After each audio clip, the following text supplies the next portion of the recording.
un chile profundo, como no sé, porque mis amigos son de mayoría colombianos, los de Cali, que no cogen carne el día, cuando los de Medellín te hablan Pues ese que está ahora con teoría, ya mañana haremos ejercicios. Entonces decíamos que cuando tenemos cualquier tipo de construcción sobre el terreno, en este terreno van a aparecer tensiones, y las tensiones que aparecen en el terreno decíamos que tenían dos orígenes, debidas al peso propio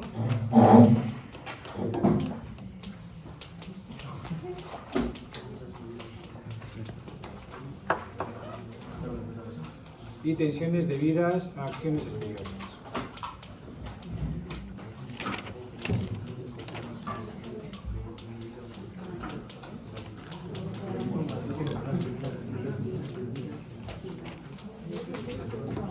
Estas acciones exteriores, pues es la carretera que construyamos, el puente, la edificación, el muro, lo que sea. Todo eso, como descansa sobre el terreno, le produce lo que hemos llamado estas tensiones. Estábamos viendo el primer bloque de tensiones, las debidas al peso propio. Decíamos que la tensión vertical se podía calcular igual que la presión del agua, de forma parecida a la presión del agua. Rho G, o gamma, en nuestro caso, por la profundidad en la que se encuentra el punto.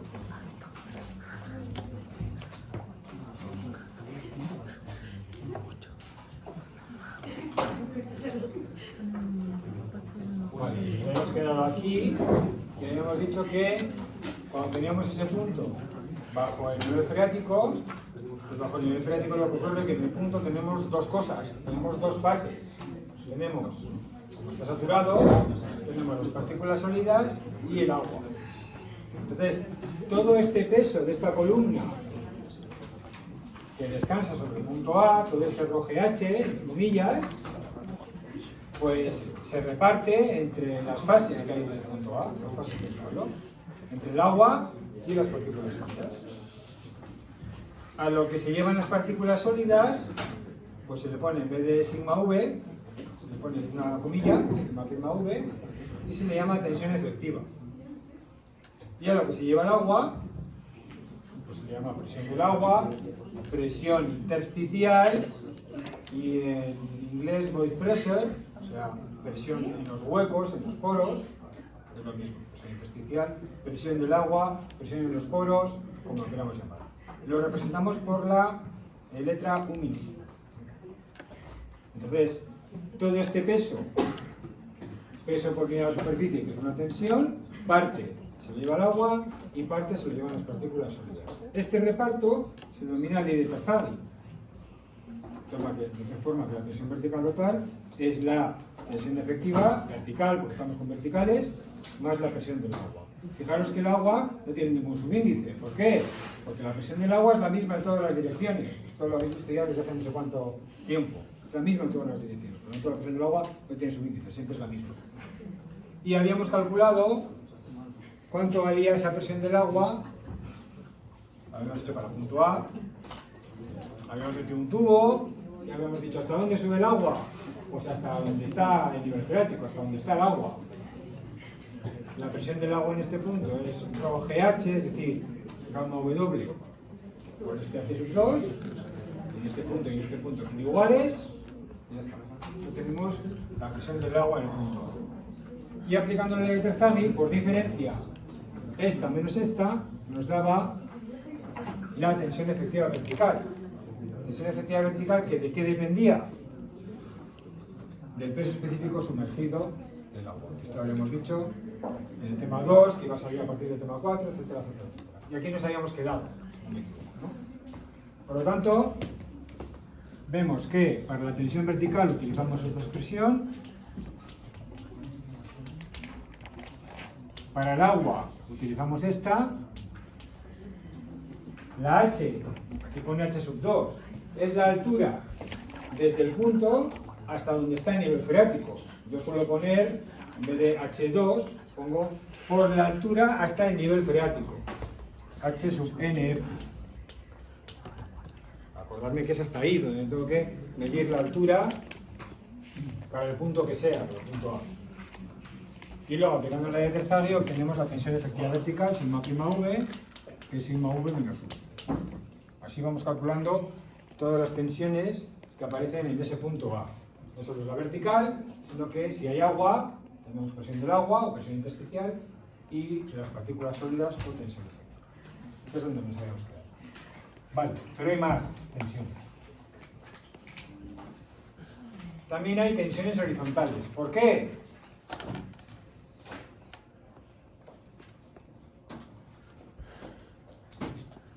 Pues hay tensiones horizontales porque ya habíamos dicho, todo el peso del terreno que está aquí encima, peso por unidad de superficie, me crea una tensión vertical hacia abajo.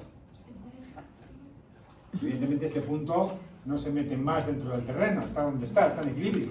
Si está en equilibrio es porque el terreno que está debajo ejerce una fuerza igual en sentido contrario. Y así está en equilibrio. ¿Vale? Fuerza por unidad de superficie, tensión. Entonces, el punto está sometido a esta fuerza de compresión. Esto es como una goma de borrar.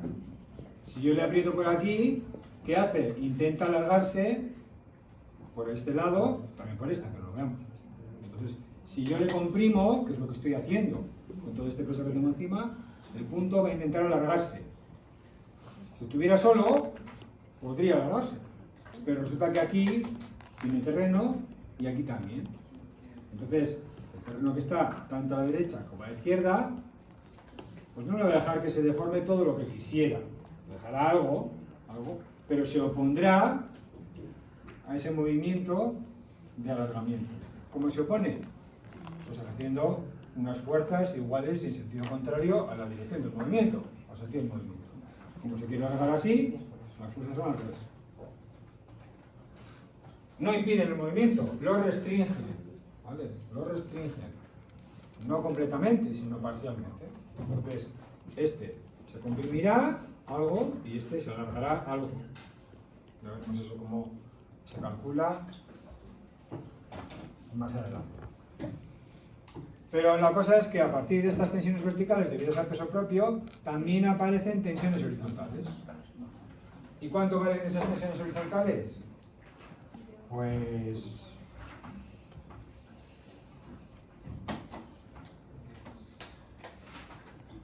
se pueden calcular utilizando este coeficiente, K sub 0. Este coeficiente K sub 0 se denomina coeficiente de empuje en reposo. Y relaciona esas dos tensiones, la horizontal con la vertical, pero las efectivas, las que tienen las partículas sólidas, sigma prima H y sigma prima V. Este coeficiente de empuje en reposo es una propiedad de cada tipo de suelo. Aquí tenéis para los diferentes tipos de suelo en general, granulares, cohesivos, sueltos, densos, flojos, duros, blandos, pues cómo oscila. 0,506, 0,305, no tiene mucha variación, 0,9011, 0,809, no varía mucho, dentro del mismo tipo de suelo. Entonces, este sería un dato que sabremos porque sabemos qué tipo de suelo tenemos. Sabemos si es granular o cohesivo y también sabemos si es suelto, denso, blando o duro. Esto ya hemos calculado en los temas 2 y 3. Entonces, esto ya sabemos. Bueno, pues de ahí escogemos un valor de K sub 0, ya veremos cómo. Y así ya obtendríamos el valor de ese K sub 0. Entonces, siguiendo pues, el procedimiento que tenemos aquí, podríamos obtener sigma prima H multiplicando K sub 0, que como digo va a ser conocido, por sigma prima V. Así tendríamos la tensión efectiva horizontal. Y por último, la tensión horizontal, la total, pues resulta de aplicar la ley de Terzadio otra vez, pero ahora en tensiones horizontales. Sigma prima H más U. Como sigma prima H lo acabamos de calcular y U es la misma en todas las direcciones, lo sumamos y nos da la tensión horizontal. Total que al final tengo ya este punto sometido a tensión vertical y tensión horizontal. Y eso se puede representar, como los que estéis en teoría de estructuras ya habéis visto, se puede representar mediante el círculo de Mohr.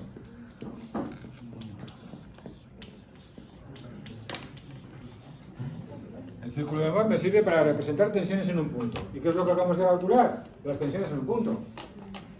En unas condiciones muy concretas, solo debido al peso propio. En un terreno que no es como lo que estáis analizando, que son elementos estructurales, es distinto. Pero también se calcula de forma muy parecida. Entonces, el círculo de Mohr es lo mismo. Tenemos el punto y tenemos estas tensiones. Pues, ¿cómo se dibuja el círculo de Mohr? Pues cogemos la tensión vertical, tenemos un extremo. Cogemos la tensión horizontal, tenemos otro extremo. Y ya está. Aquí está dibujado en la parte positiva, porque el suelo siempre trabaja con presión. Realmente la compresión se dibujaría aquí, en la parte izquierda. ¿Vale? Veis que está trabajando toda con presión. Comprimido verticalmente y están comprimiendo horizontalmente. ¿Vale? Entonces, realmente habría que representarlo aquí. Pero como todos los suelos trabajan a compresión, entonces siempre se representa de este lado. ¿Vale? Tensión horizontal, tensión vertical, tensión horizontal, y dibujamos el círculo, que aquí no dibujamos círculos, dibujamos semicírculos, pero es igual. ¿Vale? Círculo de Mohr. Este sería con sigma V y sigma H. También podemos dibujar el círculo de Mohr en tensiones efectivas, con sigma prima V y sigma prima H. Pues también. Sigma prima V, sigma prima H, el círculo de Mohr en tensiones efectivas. ¿Por qué dibujamos los círculos de Mohr? Porque luego en el tema, recordar que en este tema calculamos tensiones. Y luego en el tema 6 nos preguntaremos, ¿este terreno resiste estas tensiones? Entonces, para eso vamos a utilizar los círculos de Mohr. Y otras cosas, lo digo, los círculos de Mohr. ¿Vale? ¿Entendido? Me interesa de aquí el procedimiento para calcular todas las tensiones y cómo dibujar el círculo de Mohr. ¿Alguna duda con eso? Los círculos de Mohr. Vale, el círculo de Mohr aquí se puede dibujar. ¿Alguien sabe por qué se puede dibujar directamente? Esto ya es teoría de estructuras. ¿Alguien sabe o se imagina? No, sabe, porque ya habéis visto el tema 1 entero. ¿Por qué teniendo estas tensiones se puede dibujar el círculo de Mohr directamente? No hay tensiones tangenciales. Entonces, cuando no hay tensiones tangenciales, estas tensiones ¿cómo son? ¿Cómo se llaman? Principales. Cuando son principales se puede dibujar directamente. Cuando son principales se puede dibujar directamente. Y en el caso de las tensiones debidas al peso propio son principales. Por eso se puede dibujar directamente. No tenemos ninguna tau aquí. Si tenemos una tau, hay que hacer como siempre. Dibujamos aquí sigma x, luego aquí ponemos tau sub xy, un punto, el otro punto por aquí, esto, bueno, esto es, o deberíais saber. Y se dibuja el círculo de Mohr, ¿vale? Pues esto igual, como no tenemos tensión tangencial, pues directamente ponemos aquí el sigma x, que sería la sigma h o sigma v, aquí el otro, y ya está. ¿Vale? Los que no estéis en teoría de estructuras no pasa nada. Ya os he dicho el procedimiento y cómo tenéis que hacer para dibujar el círculo. ¿Vale? ¿Alguna pregunta? Vale.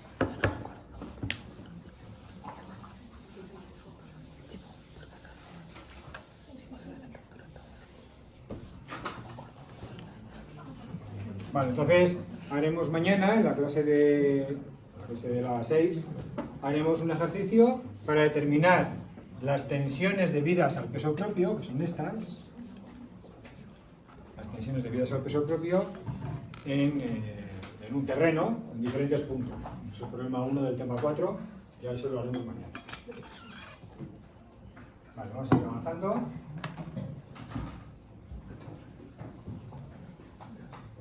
Entonces ya tenemos el primer grupo de tensiones, las debidas al peso propio. Estas las tiene ahora mismo cualquier punto del terreno, cualquiera, tenga algo encima o no tenga nada encima. Encima digo de construcción. ¿Vale? Cualquier punto del terreno tiene esas tensiones, se pueden calcular. Esto en un programa de ordenador se calcula fácilmente, eso no hay ningún problema. Segundo bloque de tensiones. Las debidas a las acciones exteriores. Las acciones exteriores son las cargas de la construcción que hagamos encima. Esas son las acciones exteriores. Y ya dijimos el otro día que estas acciones exteriores se representan por cargas puntuales, aunque muy pocas se representan por cargas puntuales realmente. Solo en alguna norma habla de cargas puntuales. Y sobre todo cargas distribuidas, cargas repartidas en una superficie. Lo habitual es eso, cargas repartidas en una superficie. ¿Por qué es lo habitual? Porque en una edificación como esta, con sus columnas y sus pisos, sus forjados, estas columnas descansan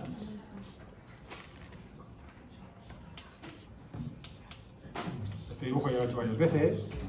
Todas estas columnas de cualquier edificación o de un puente es lo mismo, descansan sobre unos elementos de hormigón que se llaman cimentación.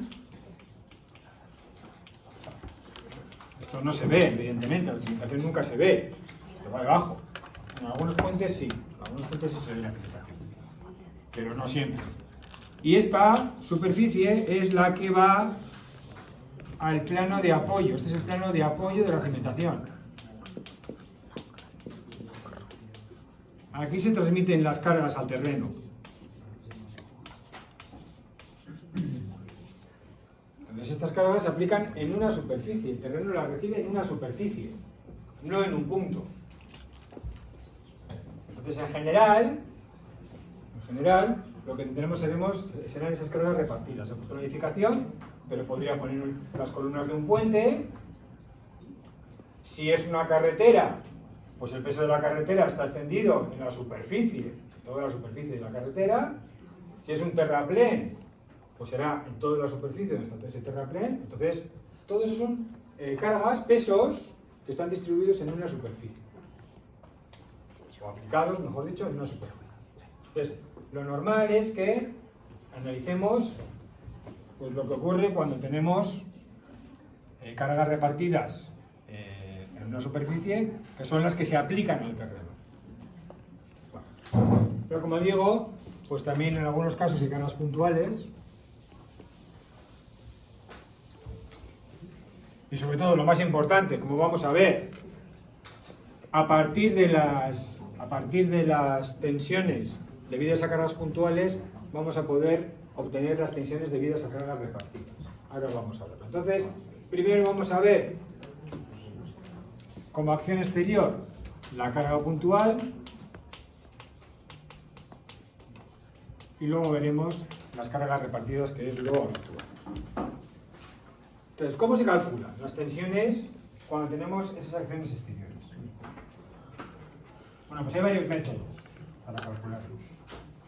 Pero el mayoritariamente utilizado, y que es el sencillo, el que en los programas de ordenador, los que tengan, pueden utilizar, el método que se utiliza es la teoría de la elasticidad lineal, la misma que estáis viendo en teorestructuras.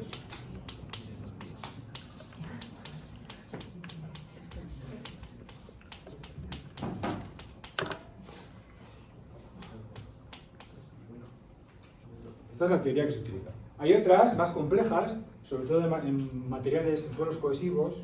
Hay otras teorías que son bastante más complejas, pero como una primera aproximación, la que se utiliza es la teoría de la elasticidad lineal. Vale. El problema de utilizar la teoría de la elasticidad lineal es que para utilizarla sobre nuestro terreno, sea un suelo o una roca, porque esto me vale igual para suelos y para rocas, debería ocurrir que este terreno fuera continuo, homogéneo e isótropo. Un suelo no es continuo porque tiene agujeros, tiene huecos, pues continuo no es. Homogéneo tampoco, porque tiene 2 o 3 fases. Partículas sólidas, agua, aire. Tampoco es homogéneo, son cosas distintas. Si no es continuo y homogéneo, tampoco es isótropo. Isótropo quiere decir que en todas las direcciones tiene las mismas propiedades. Si no es continuo y homogéneo, no va a tener las mismas propiedades en todas las direcciones. Entonces, el terreno no es continuo, no es un medio continuo.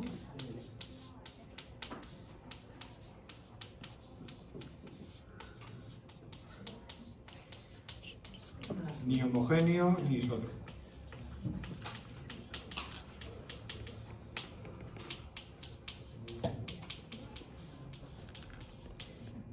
En acero, los materiales metálicos sí lo son. No al 100%, pero prácticamente. Son materiales continuos, porque están hechos de fundición, de fundir diferentes materiales, el hierro sobre todo, y el carbono y otros. Entonces sí es continuo, intenta ser continuo, aunque por supuesto en el proceso de fabricación puede haber errores, puede haber burbujas, continuo, homogéneo también, porque es todo lo mismo, todo acero y carbono, y como consecuencia de eso también es isótropo. Pero por ejemplo sí es. Los materiales metálicos en general lo son. Vale, entonces, primera condición es que el terreno sea continuo, homogéneo y isótropo. Hemos dicho que no es. Pero es que además de ser continuo, homogéneo y isótropo, su comportamiento tiene que ser elástico y lineal.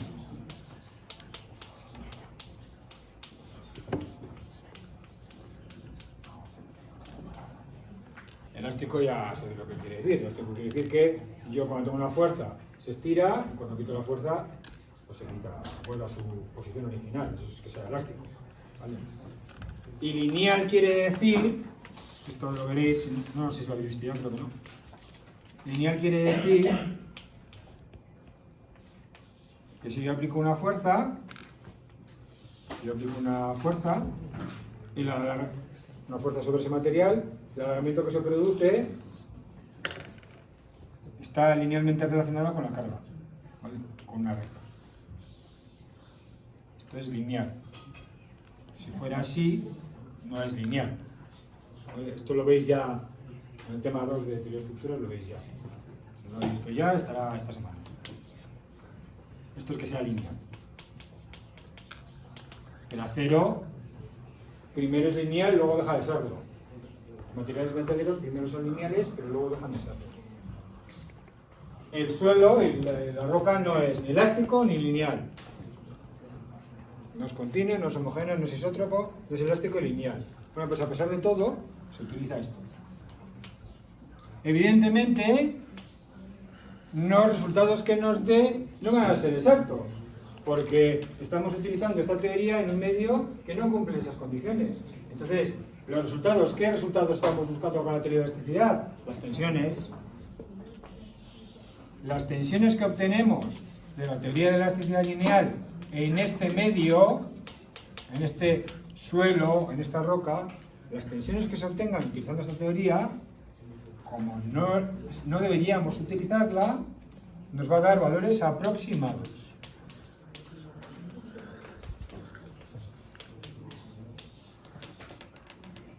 Entonces, aquí no tiene sentido hablar de 4 decimales, para nada. ¿Para qué hablar de 4 decimales si el valor, si lo que nos está dando la teoría, pues deja mucho que desear? ¿Vale? Pero es lo que se usa porque, bueno, nos da resultados suficientemente válidos, y con eso podemos funcionar. Pero son resultados aproximados. ¿Vale? Bien. Pues dicho esto, para que quede claro que esto es una aproximación,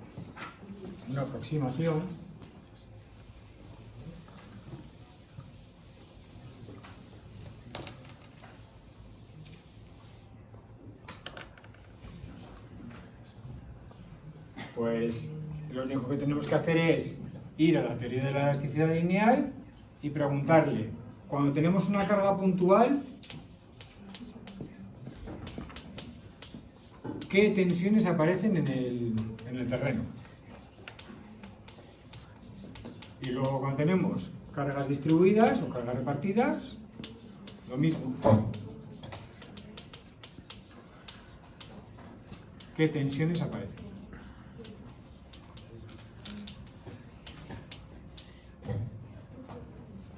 esta asignatura no es una asignatura de elasticidad. Entonces, nosotros esta asignatura no vamos a demostrar cómo a partir de la carga puntual se obtienen las tensiones. Eso no vamos a hacer porque esta asignatura no trata de eso. Tampoco la de teoría de estructuras. Si alguien va a hacer un máster en caminos, tendrá una asignatura que se llama mecánica de medios continuos, en la que veréis eso. Todo esto, formulones, integrales, 3 dimensiones, todo así. Vale. Además le llaman, habitualmente a esa asignatura le llaman, como es mecánica de medios continuos, le llaman memeces. MC, mecánica de medios continuos, memeces. ¿Vale?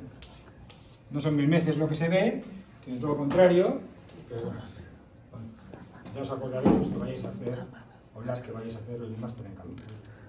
Vale, entonces, como digo, no vamos a demostrar las expresiones de las tensiones para las diferentes cargas que tenemos, porque no es el objeto de esta materia, ¿vale?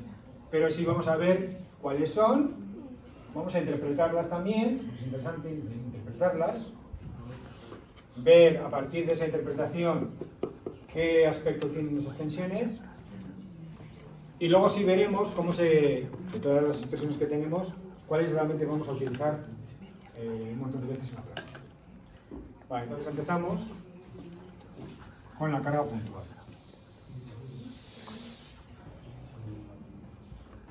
Sería este caso. Una carga puntual aplicada sobre un terreno, que sería el terreno, y queremos saber en un punto qué tensiones aparecen. Bueno, pues la teoría de elasticidad lineal nos dice que las tensiones que aparecen son una tensión vertical, lógicamente esta va a ser la más grande, porque lo que estamos aplicando aquí es una carga vertical, por lo tanto la mayor carga va a ser la sigma z o sigma v, esta es la que más nos importa a nosotros, porque es la más grande, sigma z o sigma v, pero también va a haber tensiones, esto es un punto, un cubo, pues vamos a tener tensiones también en las otras caras del cubo, en esta tensión que se llama tensión circunferencial, tensión radial, estas son propiedades cilíndricas, tensión vertical, tensión circunferencial, tensión radial, sigma r, sigma θ, y también tenemos una tensión en las caras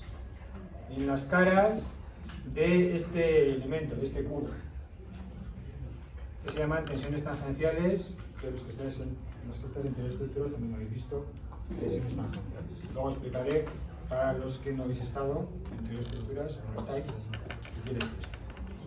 Vale, analicemos la que es más importante, la tensión vertical, la sigma z. Depende evidentemente de la carga aplicada, Q, de la carga puntual aplicada, pero es inversamente proporcional al cuadrado de la z. ¿Qué es la z? Pues la profundidad a la que se encuentra el punto. Bueno, la z es la profundidad, aquí lo tenemos, la z.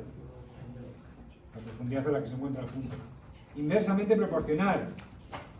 Entonces, lógicamente, cuanto más lejos estemos del punto de aplicación, cuanto más profundos estemos en el terreno, pues la tensión va a ser más pequeña, lo cual es lógico. Cuanto más lejos esté el punto, pues menos se va a enterar. Es normal, ¿no? Vale, pero es inversamente proporcional al cuadrado de la distancia. Y si z es 0, ¿qué pasa? Si z es 0, ¿esto qué da? Este cociente. Algo entre 0, ¿qué da? Infinito. Aquí en este punto de aplicación es infinito. En una teoría de elasticidad, en este punto tendríamos una tensión infinita. ¿Hay algún terreno que resista una tensión infinita? No. No hay ningún terreno que resista una tensión infinita. Entonces, ¿esto qué quiere decir? Pues lo que quiere decir es que si estoy aquí metiendo una aguja en el terreno, una aguja es una carga puntual, ¿qué hace la aguja? Pues entra en el suelo, cae agujeros, pues entra. Entonces es como si lo rompiera, pues normal, entra sin ningún problema. Pero tiene tensión infinita. ¿Vale? Bueno, evidentemente es una teoría, no es cercana a la realidad, ¿eh? No tiene sentido. Nosotros, evidentemente, una aguja no vamos a aplicar sobre el terreno, eso nunca. ¿Vale? Siempre vamos a aplicar cargas más repartidas o menos repartidas, o sea, la superficie mayor o menor, pero siempre van a ser repartidas. Bueno, simplemente para pensar un poco. Y luego el otro magnitud de la que depende es del coseno a la quinta de este ángulo. Pues este. Entonces, el coseno de un ángulo es 1 cuando el ángulo es 0. Coseno de 0, 1. Coseno de 0, aquí tendríamos el mayor. En la vertical tendríamos los valores mayores. Pues lógico, debajo donde aplicamos la carga vamos a tener los mayores valores. Y conforme el ángulo va aumentando, nos vamos poniendo más inclinados respecto de la carga, entonces el coseno va disminuyendo y encima elevado a la quinta. Recordad que el coseno siempre es menos que 1. Si lo vamos a la quinta, se reduce muchísimo. ¿Vale? Entonces, conforme este ángulo va creciendo, el coseno de este ángulo a la quinta nos da un valor muy pequeño. Entonces estos puntos pues, no se van a enterar. Prácticamente no se van a enterar. Conforme el ángulo sea mayor, cada vez se van a enterar menos de la tensión vertical. ¿Vale? Bien, eso se traduce en las gráficas que tenéis ahí 2 transparencias después. En esta de aquí, lo que se está representando es, para los diferentes puntos de este plano horizontal, para estos puntos, cuánto es la tensión vertical. Esta es la tensión de la sigma César. Como hemos dicho, el valor mayor está justo debajo.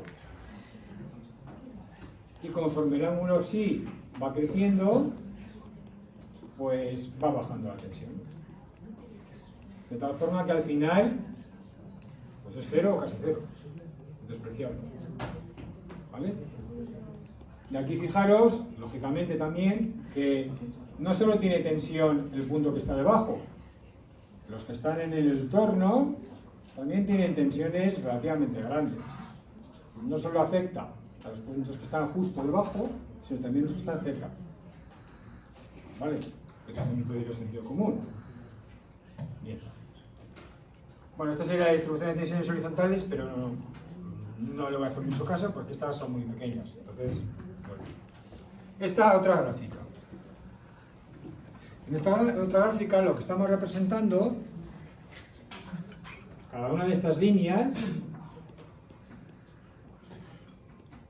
representan para esta carga de 10.000 kilos puntos que tienen la misma tensión vertical. Todos estos puntos que están unidos con esta línea tienen una tensión vertical de 4 kilos por centímetro cuadrado. Esto 3 y esto 2. Eso se llaman, bueno, estas líneas se llaman isolíneas de tensión vertical. Isolíneas de tensión vertical. Bueno, aquí ponen isobaras, pero son isolíneas. Y a esta figura, en muchos libros se llama bulbo de presiones, porque tiene forma de cebolla, ¿no? Algo así. ¿Vale? Se llama bulbo de presiones. La idea es la misma, ¿no? Ver cómo las tensiones verticales pues disminuyen con la profundidad y ver cómo pues diferentes puntos para diferentes ángulos pues tienen la misma tensión vertical. ¿Vale? Esto es importante tenerlo un poco en mente porque, bueno, ya veremos luego que si tenemos cargas puntuales muy cerca una de otra, los bulbos de presiones se juntan, se pueden sumar, bueno, se suman las tensiones verticales y cualquiera de otras. Vale. ¿Alguna pregunta? Bien, seguimos interpretando.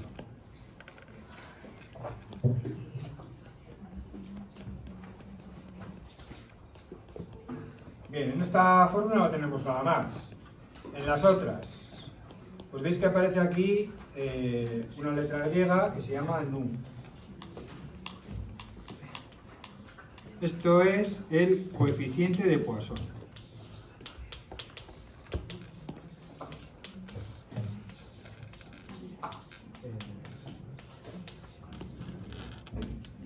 Esto lo veréis también en el tema 2 de teoría de estructuras. Y este coeficiente de Poisson es una constante elástica del material, que para nosotros es el terreno. Es una constante elástica. Como estamos utilizando la teoría de la elasticidad, pues utilizamos constantes elásticas de los materiales. Esto es una de ellas, constante elástica.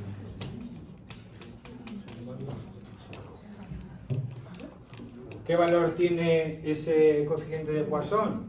Pues el propio código técnico nos lo dice. No hay que buscarlo muy lejos.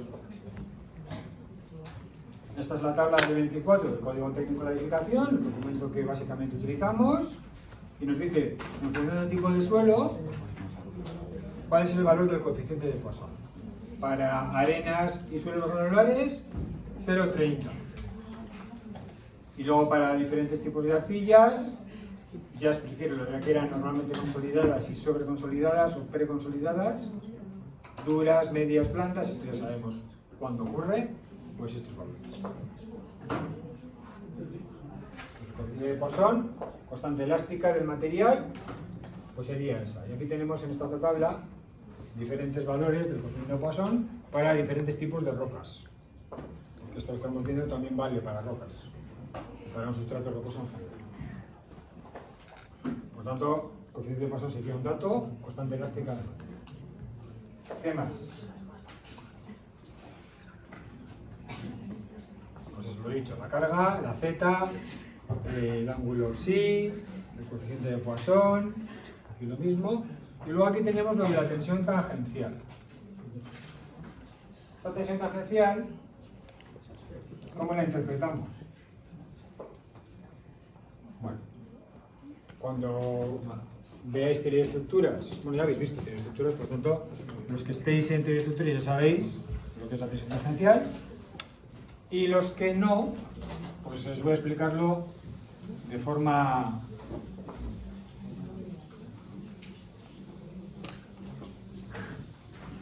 muy básica, lo que es una tensión tangencial, en este caso, cómo se puede interpretar esa tensión tangencial, de forma muy básica. Esto no está en oposición a lo que habéis visto en la teoría de estructuras, es otra forma de explicar. A ver, imaginaros que lo que tenemos es la carga repartida de aquí. Carga repartida no es más que todas las cargas puntuales que hemos visto antes. Una detrás de otra, una junto a otra. Y está aplicado en esta superficie del terreno. Línea, bueno, que se llama superficie. Vamos a analizar qué ocurre en el terreno. Pero en vez de analizarlo en su conjunto, vamos a analizarlo como por columnas. Voy a analizar esta columna, voy a analizar esta, y así con todas. Bueno, de sentido común es que si yo tengo una carga aquí aplicada, el terreno se va a deformar. Va a hundirse un poco. Se va a hundir más en el centro que en los extremos. Porque en los extremos tengo menos carga y en el centro pues tengo más. En el centro influye la carga de aquí, la carga de aquí, la carga de aquí. Lo acabamos de ver con el cubo de presiones y con la distribución de tensiones suprahorizontal. Tengo más tensiones aquí y menos en los extremos. Entonces, se me va a hundir más aquí y menos en los extremos. Entonces, ¿qué les pasa a estas columnas? Pues que la columna central se va a hundir más que la que tiene al lado, que la que tiene al lado, que la que tiene al lado. Y habrá una columna que no se va a hundir por los extremos. Se va a hundir mejor. Entonces, ¿qué ocurre? Este terreno está formado por partículas sólidas, agua, aire. Entonces, aquí lo que está ocurriendo es que esta columna de terreno, pues la propia carga va a bajar más que la que tiene junto a ella. Entonces, como van a bajar de forma distinta, van a rozar. Pues ese rozamiento se puede considerar que es la tensión tangencial que aparece en el terreno. Así habría que entenderlo de forma sencilla. ¿Vale? Entonces, esta tensión tangencial, pues la vamos a tener siempre. Esta no aparece cuando tenemos peso propio. ¿Por qué? Porque con el peso propio todo baja lo mismo. Pero aquí no. El peso propio, cuando se ha puesto toda esta carga encima, estos puntos de aquí se comprimen todos igual. Pero aquí no. Como solo tenemos carga en un trozo, no se va a comprimir igual. Tiene más reducción que los extremos y entonces ese rozamiento pues sería como la tensión tangencial que aparece en esos números. ¿Vale? ¿Entendido? Bien.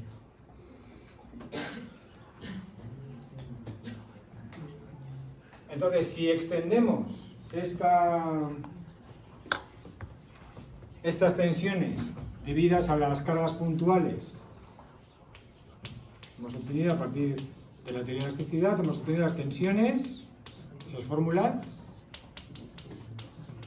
que aparecen en el terreno. ¿Cómo se obtiene para cargas distribuidas? Por integración.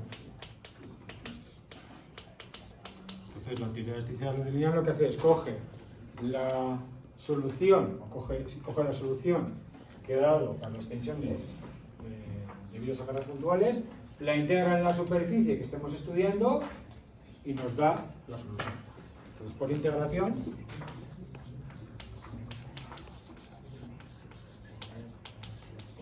se obtienen esas tensiones que evidentemente van a tener expresiones distintas en función de la superficie en la que se hace la integración. Aquí ya cambia. Para una carga puntual solo hay unas expresiones, un bloque, una tensión normal, una circunferencial y la radial, pero aquí depende de qué, de la superficie en la que integramos, nos dará unas expresiones u otras expresiones. ¿Vale? Bien, y aquí tenéis un conjunto de casos que serían los más habituales en ingeniería civil. Los más habituales que son fundamentalmente la carga en faja, la carga triangular, en la página siguiente, y la carga en banqueta, que es mezcla de faja y de triangular. Entonces, ¿esto hay que sabérselo o no? Como diría el ministro, yo me lo digo muchas veces, ¿está en Google? Pues sí, esto sí está en Google. Entonces lo miraríamos aquí y ya está. Interpretarlo no tiene dificultad, pues entonces no hay ningún problema. Pero sí vamos a ver en detalle un caso que es el que nos vamos a encontrar el 100% de las ocasiones, que es cuando la carga está distribuida en una superficie rectangular.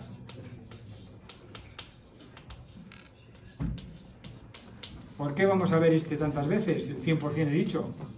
Porque esto es lo que transmiten las cimentaciones al terreno, son superficiales, son superficies rectangulares. Tanto sea la cimentación de un edificio como la cimentación de un puente, todo eso es rectangular. Entonces ese caso de carga distribuida en una superficie rectangular lo vamos a ver en detalle y es de lo que vamos a hacer ejercicios. Porque como digo, lo vamos a ver el 100% de las ocasiones. Vale, entonces vamos a ver los casos previos, los de las otras cargas distribuidas. Vamos a ver a qué se asemejan estas cargas distribuidas en la realidad y luego nos metemos con la carga sobre superficie rectangular. Carga en faja. Esta es una carga de anchura limitada, 2b, y longitud infinita. La longitud en sentido perpendicular sería longitud infinita. Esto lo que asemeja es el peso de una carretera. Esto es el peso de una carretera. La carretera está apoyada en una superficie rectangular, bueno, no superficie rectangular, en una anchura, y luego esa anchura tiene longitud, hombre, infinita no, pero muy grande. Entonces, esto sería esa carga repartida, y estas serían las tensiones que se generan en un punto cualquiera, a esta profundidad. ¿De qué depende? Pues de la posición del punto, porque estos ángulos a su vez dependen de la posición del punto y de la anchura de la carga. ¿Vale? ¿Y de qué depende? Pues lo que digo, de esa posición y por supuesto de la carga. ¿Vale? Entonces esto asemejaría a las tensiones producidas por una carretera.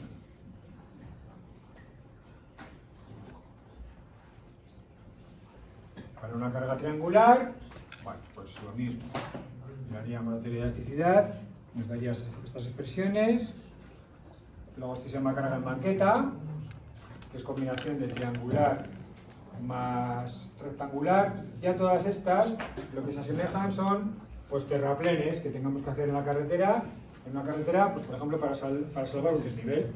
Pues imaginamos que tenemos que poner un terraplén, luego ponemos la carretera y luego el viaducto. Aquí sobre este terreno tendremos la carga del terraplén y luego de la carretera, por ejemplo. Entonces sería carga en banqueta. Hay 3 casos de carga en banqueta. Bueno, es igual, para todos ellos tenemos lo mismo, la vertical, la horizontal y la tangencia. Bueno, esto nada más que sepáis que existe. El caso que nos interesa, el de carga distribuida sobre superficie rectangular. Es esto. Tenemos una superficie rectangular de cargas de dimensiones A por B. A por B, B por L, me da igual como le llamo. Aquí en el dibujo viene A por B. Es carga uniforme. Veis que todos los puntos de la superficie transmiten el mismo valor de la carga Q. Es carga uniforme sobre superficie rectangular. Carga uniforme sobre superficie rectangular. Bueno, pues la teoría de elasticidad también nos da las expresiones para todas las tensiones. 3 tensiones sigma, normales, perpendiculares a los planos, y 3 tensiones tangenciales o en los planos. ¿Vale? La importante, como siempre, es la vertical. Por supuesto, depende de lo de siempre, de la carga que aplicamos, de las dimensiones AB de la superficie, de la profundidad a la que se encuentra el punto, y luego R1, R2 y R3 es la combinación de esos 3 parámetros, A, B y C. Entonces solo depende de lo de siempre. Dimensiones de la superficie, profundidad del punto y carga, por supuesto. ¿Vale? El problema es que la teoría de elasticidad no puede determinar la tensión, las tensiones, en cualquier punto del terreno. Solo las puede determinar en los puntos, como este, que se encuentran bajo uno de los vértices de este rectángulo A por B. Bajo cualquiera, porque por la simetría de la carga y tal, en todos los puntos que están bajo los vértices nos daría lo mismo, el mismo valor.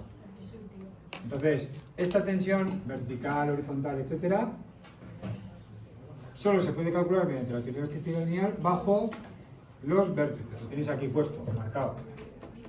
Únicamente válidas para los puntos que se encuentran bajo los vértices de la superficie rectangular. Única y exclusivamente. Y para el resto, bueno, ahora veremos cómo tenemos que actuar para el resto. Entonces, sin más, son fórmulas matemáticas, se meten en una hoja de cálculo, los programas de ordenador lo tienen, pero, ojo, solo podemos calcular la tensión bajo los vértices de la superficie. Vale, como trabajar con esas expresiones, sobre todo hace años, pues era complicado, si es lo que podemos meter en una calculadora, pues es un tostón. Pues en vez de trabajar con esa expresión,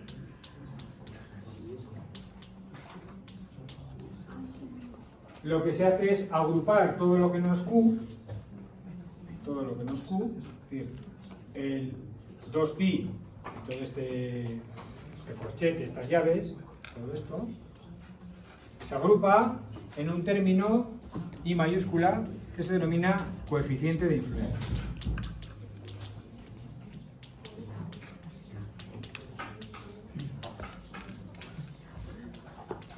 Y este coeficiente de influencia se encuentra en tablas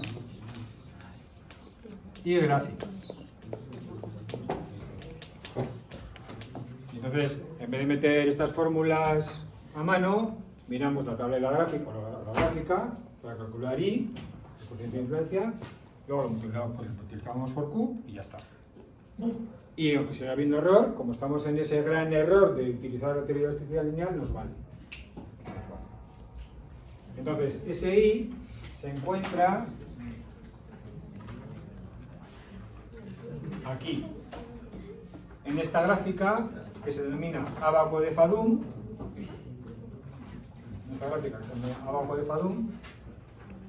o esta tabla, que es lo mismo, pero para valores concretos. Esta hoja la tenéis aparte, también en Evela.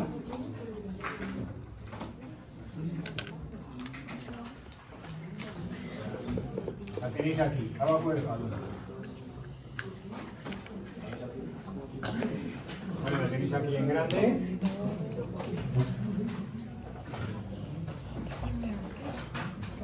la gráfica y la tabla. ¿Vale?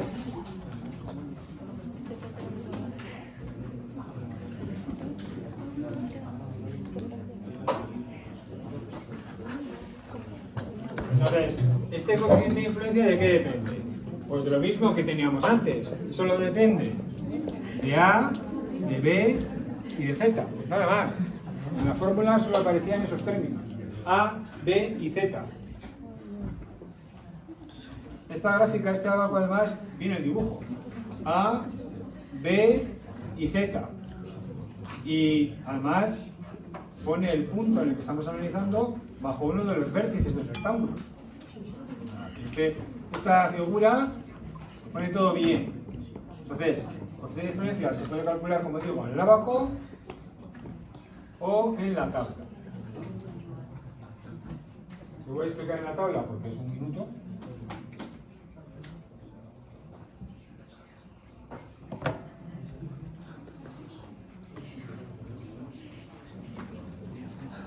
Entonces, en la tabla entraremos con B entre Z, solo depende de A, de B y de Z. Entraremos con B entre Z, por aquí, y con A entre Z, por aquí. Por ejemplo, imaginemos que tenemos B entre Z,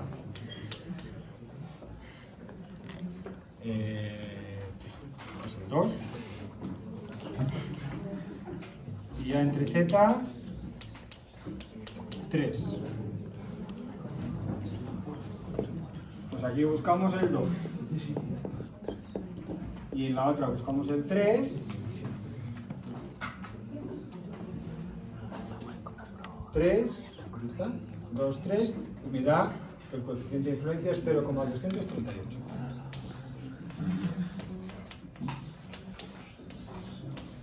Este coeficiente de influencia lo metemos aquí y ya tenemos la tensión vertical directamente.